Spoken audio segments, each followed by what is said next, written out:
Hi, welcome to Firm 2 Consulting. How can I help you today? Hi, I'm here for my 2 o'clock appointment with Kit.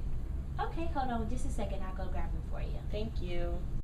Hi, Miss Daniels. Hi. I'm Kit. Come this way to my desk. All right.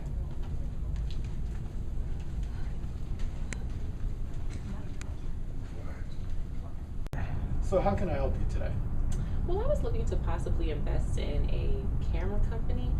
What do you think about Kodak as one of my investments? Well, Kodak's an interesting choice. They're a huge market leader early in the 20th century. Near the end, though, they start to fall off just a little bit because of the competitors in the field, such as your Canon, your Hewlett-Packard, your Sony.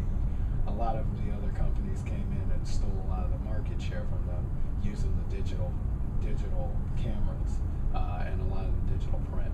So Kodak's an interesting choice, seeing as they're trying to restructure and other companies are already entrenched in the digital camera industry.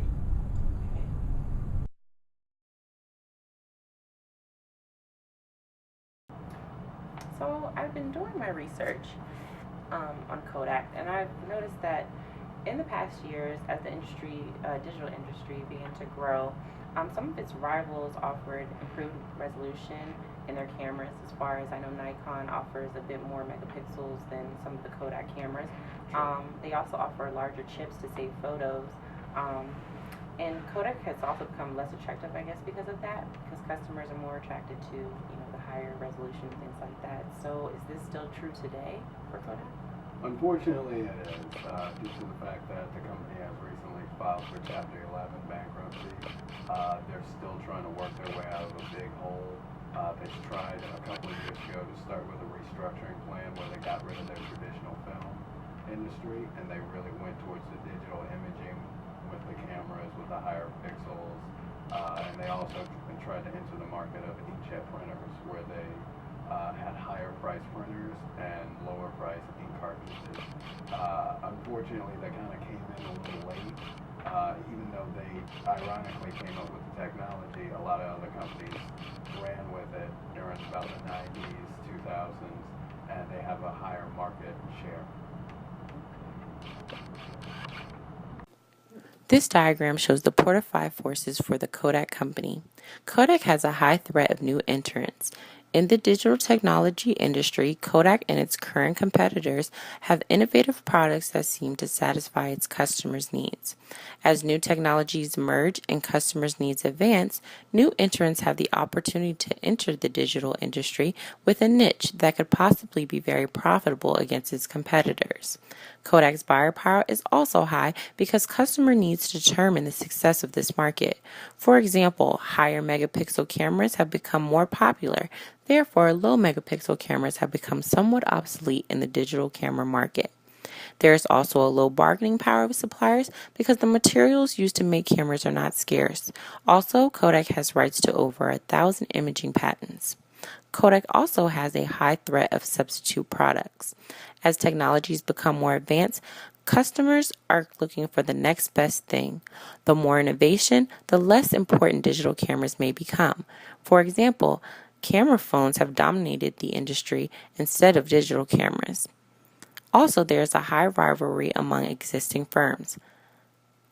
Kodak's rivals include Canon, Nikon, Sony, and HP, with a $385 billion industry.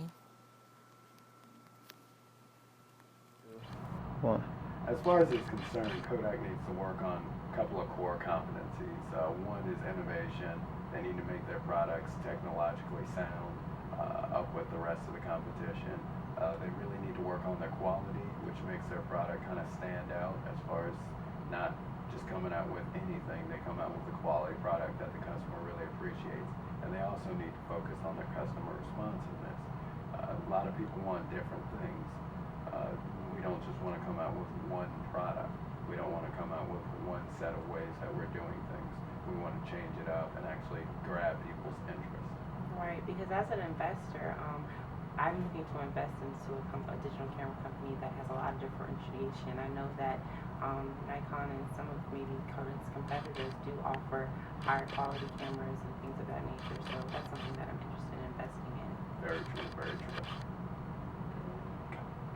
Based on what I presented here, I think there are a couple of alternatives that Kodak has, whether it's bringing out new products, coming out with ideas to add on to televisions, because as we can see, like with the game systems like Xbox, PlayStation, they have a lot of stuff that does a lot of processing and imaging, or just improving on what they do. I don't really recommend investing in Kodak.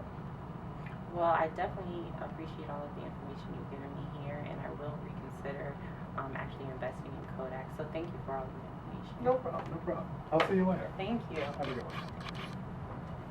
Alternatives and recommendations. Alternative 1. We believe Kodak should continue digital invitation and do not discontinue the digital camera line, as digital products have shown to be more profitable than the inkjet. Alternative 2. Continue and expand with joint ventures with other technological companies. Therefore, they can be able to remain abreast on technological changes and be a current player. Alternative 3. Expand global operations to compete with other companies in the same sector that are not American companies and already conduct international business on a large scale. And since Kodak competes in a few sectors, they would have a chance to build new markets in a global setting. Evaluation of alternatives. Alternative 1. Alternative 1 will help Kodak keep up with the consistently changing technological landscape. The trade-off is that Kodak may end up sinking too much money in a lost cause and detract from other product lines or innovations. Like if they continue to invest in inkjet printers, we see HP already has that market dominated. They may lose money that way. Alternative 2, Kodak can stay profitable by teaming with other technological companies that make cell phones, as they've done so with HTC, TVs, and etc., to create new products or improve on existing products by pulling resources. The trade-off is that Kodak, the joint ventures may take away from their brand loyalty and recognition if consumers always view Kodak as a tag-along with another company. Alternative 3, Kodak can open new markets with numerous consumers that fit into their price range and fit their target market. And building an international brand is crucial because a lot of the companies they compete with are based elsewhere. And the trade-off is that may weaken the domestic market, but if they're not doing that well here, then that may be not a huge issue.